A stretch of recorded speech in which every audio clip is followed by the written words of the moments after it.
Let me know when you're ready. Peace, peace. How the family doing? Let me say that again. Peace. How the family doing? Before we get into it, can we just have a moment of silence for the brother K?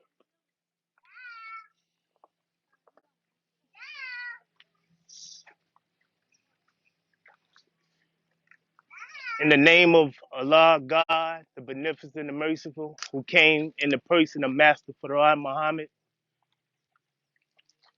and his Christ, the Honorable Elijah Muhammad, and the Messiah in our midst, the Honorable Minister Louis Farrakhan. I greet my brothers and sisters in the greeting words of peace. We say it in the Arabic language. Assalamu alaikum. It simply means peace be unto you. I spoke with my sister Alicia, and she gave me the topic, subject matter, transformation. She said that K was making changes in who he was as a person, meaning he was transforming himself from one lifestyle into another. When we deal with transformation, we're dealing with change. Say that again. When we deal with transformation, we're dealing with change. So K was making changes in his life into who he is. And the changes that he was making was positive change. And I know there's questions that if he was making positive changes to who he is as a man, as a person, why would God allow such a thing to take place? How many of us have asked that question? Why does it seem like the ones that are making the changes or desire to make the changes in their life seem to get took away from us? Uh, well, we can't answer that for God, is that right? But one thing I can say that is God does everything for a divine reason and a divine purpose. Many of us don't know how many people really love K. But look out here today. Look at his friends and family that actually had a love for him that would not have been known if this situation had not taken place. There's a scripture in the Bible that says, "Be not conformed to this world, but be ye transformed by the renewing of your mind." K was making changes based on the way he was thinking. He knew that he had to be a father. He knew he had to be a better father. He knew he had to be a better friend. He knew he had to be a better brother, a better family member. Because now he had to represent something greater than himself. Some of us are parents, and our babies see us, and our babies are taking notes, and they are seeing us and looking at us and watching us. And so we have to make the right changes in who we are.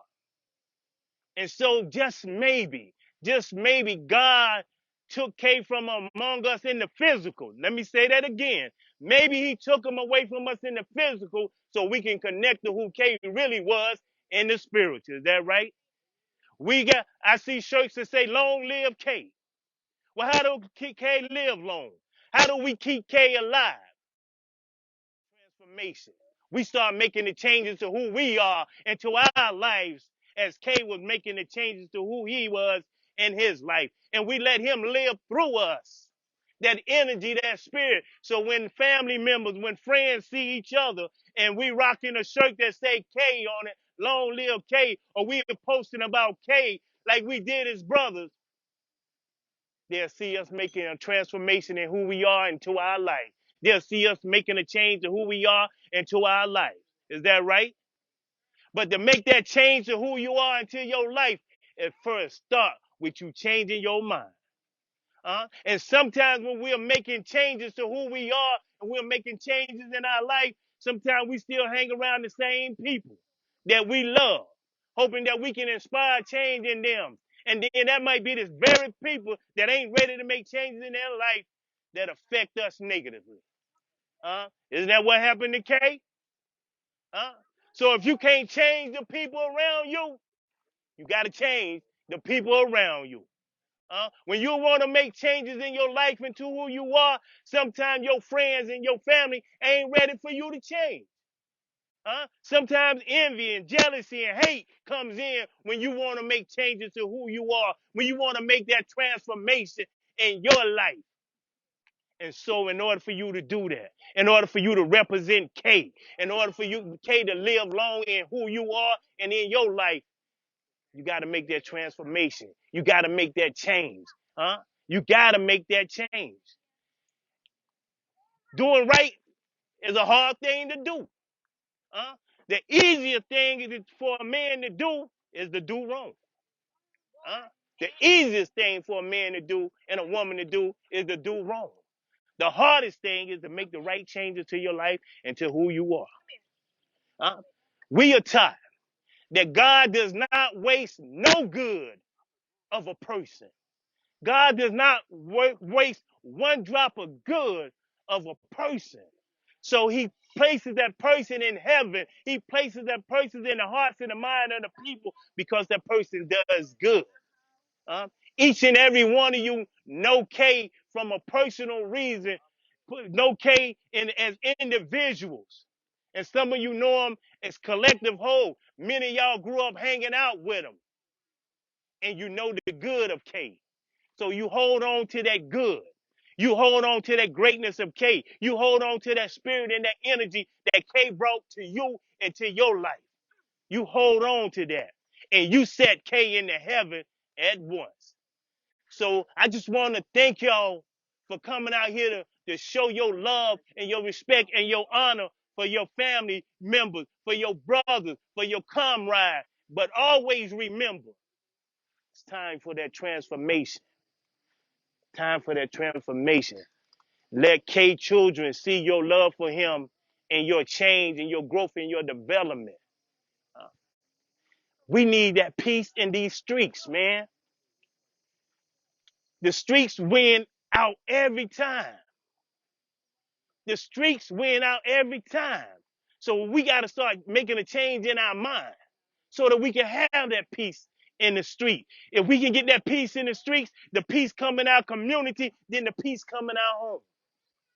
Uh, And so, as you release these balloons, as you light these candles, let that light be a reflection of how you're going to make changes in who you are into your life.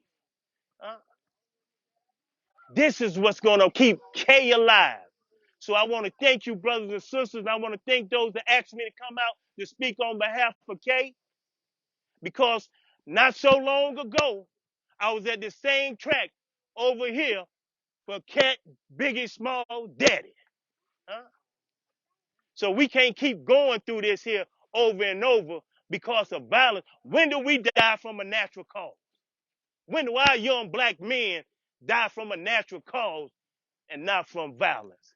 So I just want y'all to think about that. I love y'all, and I leave y'all as I came to y'all in peace. Assalamu alaikum. Love y'all, family.